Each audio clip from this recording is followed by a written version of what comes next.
hard to capture, extravagant, resurrect the track and it's militant. And I react like a convict and start killing. It's manifesting. The gods work like appliances, dealing in my sacred life. Yo, what's going on, everybody? It's your boy Naruto Explained here, bringing you guys another discussion for Boruto Naruto Next Generations, the anime. And today I want to have a conversation with you guys about the importance of this fake divine tree that Victor from Kara has produced from Hashirama cells. And I gotta say right now, this is really important. Now, I'm not gonna spoil it for the anime only fans. You know, I've said in passing that the divine tree is something that is very important to the Boruto story in terms of where the manga currently is, and that's why I said this was very shocking to actually see something like this early on in the story. However, I thought that this would be a good time to actually look at some of the clues that have been dropped into our lap via this Kara Actuation arc and kind of reassess the chessboard that Naruto very slowly has been assembling and how this divine tree actually plays into it. And so I want to go ahead and say right now, there does exist some small possibility that Naruto, all the scientists that Naruto has been collecting in the Hidden Leaf Village, all of them have some type of loose connection to Kara, whether it be Orochimaru because of what's going on with this Hashirama cell, whether it be a defector from the Kara organization that is working with Naruto. And then in this Kara Actuation arc, one of the things that we found out is that the scientist from the Land of Stone, that scientist has been working with Kara and he's considered to be an outer member. And presently what we've seen so far is that this guy is trapped in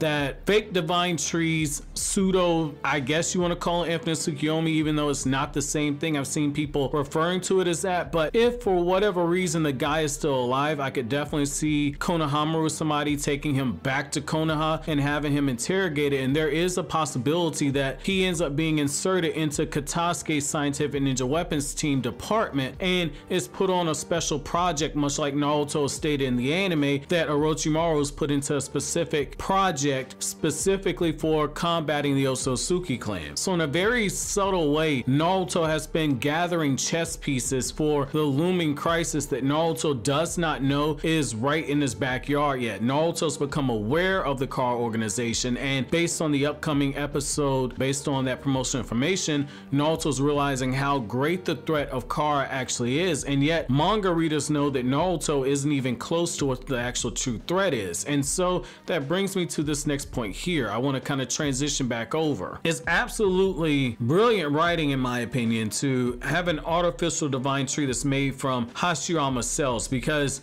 when you look at the inspiration behind the divine tree itself, when you look at what Masashi Kishimoto originally did, the divine tree, when you look at how it's shaped and everything, it looks a lot like the demon trees that you see in Japanese mythology. In fact, I want to say it's referred to as being a yokai. The reason why I thought that that was so interesting is when we first got introduced to the divine tree, every instance that we've seen it, it's been planted and it's sprouted up during times of what have appeared to look like chaos. So when you look at it from the events of Naruto Shippuden, when Kage came to Earth and the divine tree and everything sprouted up and put everybody in the infinite Tsukiyomi, there was bloodshed, Kage had been betrayed. When you look at what happened during the Fourth Great Ninja War, there was a war that took place, a lot of bloodshed. All of a sudden the divine tree sprouts up. We know based on the manga that certain things have to happen for a divine tree to be able to show up to harvest, but when it harvests from the life of the people on that particular planet. It takes their chakra and eventually it takes the lives of the people. So it goes back to the bloodshed. And the reason why that's so fascinating is, if I'm not mistaken, the demon tree in Japanese mythology is the Jiboko. And the reason why that's so interesting is that tree in particular, it appears on battlefields where people have died. And when you look at it, it looks like a normal tree.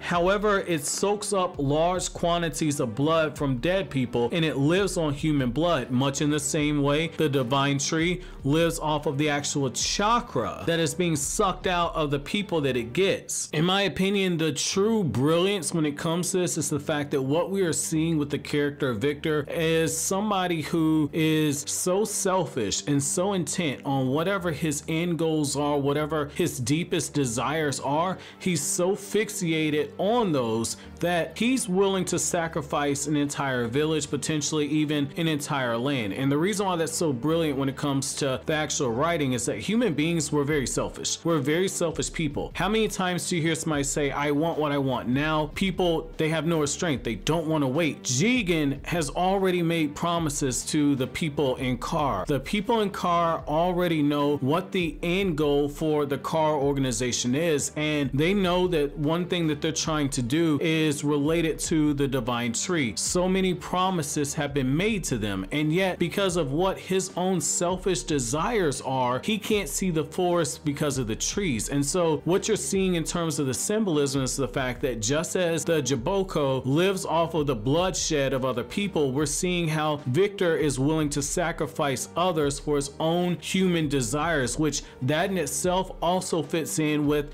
a character from Kaguya's clan who's not been introduced into the Boruto anime yet, that fits into his whole worldview on how he views human beings. So when you start looking at this Kara Actuation arc, the reason why this fake divine tree is so important is you can start seeing it and start lining it up with the way that this character who's not shown up in the series yet, you can start seeing how he could have started forming his own belief system. So that's a very important thing to keep note of right there. I've said before, that's him going behind Jigen's back, potentially betraying Jigen, which could lead to the stuff that happens in Naruto chapter 15. But the other thing, or chapter 16, excuse me, but the other thing on this is the fact that he's doing it from Hashirama's cells right there. Hashirama is able to create wood style, and the only thing that I can kind of think there is that ability to mold earth and water chakra natures together, that ability right there is so coveted that essentially he's taking the Hashirama cell usage and he's taking it to an entirely different level. Just how it's used to create life, he wants to use it to create this fake artificial tree, and most importantly also to work around the final ingredient that you need to create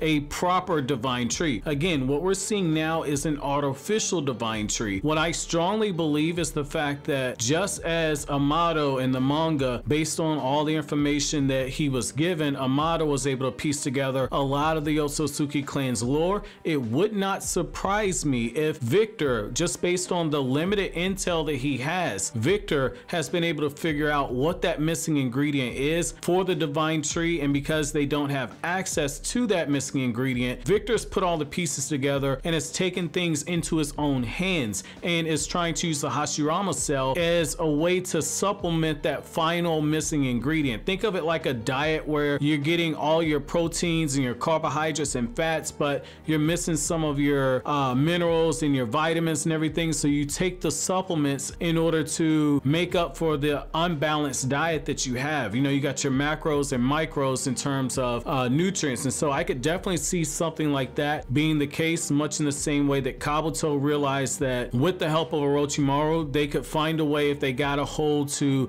an Uchiha body, to get the Uchiha to awaken the Rinnegan. Now, they were a little bit off, but at the same time, they figured out just enough to where they had a workable hypothesis. And so I think we're seeing a very similar thing here. So my question to you guys is, do you believe that Victor is playing with things too dangerous to be played with? Let me know why down in the comment section below. But as always, guys, if you like anything I had to say, don't forget to comment, rate, subscribe, and share. Thank you so much for watching all the way to the end. Have an awesome day, guys.